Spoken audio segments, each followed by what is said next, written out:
The brain, a pulpy mass of cells and fibers, is the center of the network of fibers that make up man's nervous system.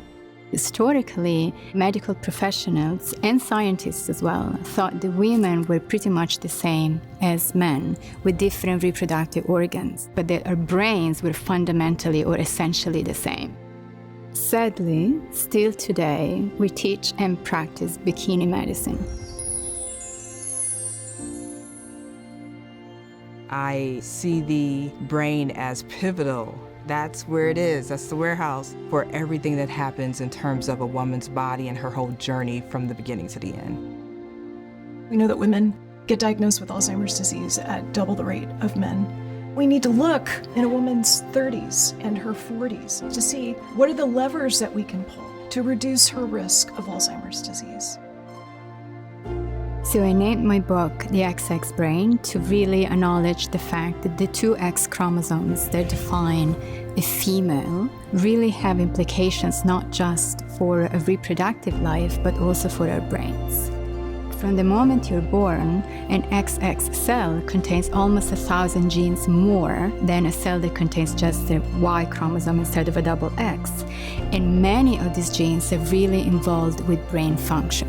What happens at first is that you have this little cell with your little XX, and the cell starts multiplying to grow tissues and organs, and of course, a brain. In the brain, XX-based DNA also dictates what kind of proteins are being generated and what kind of hormones are created. So if you have two XX chromosomes in your cells, you are driven to make more estrogens, like estrogen, progesterone, all the female hormones. So you do grow more of a female brain.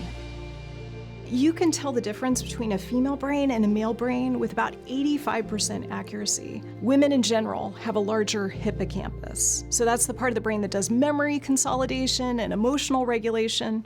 Not a big surprise that we have a bigger one.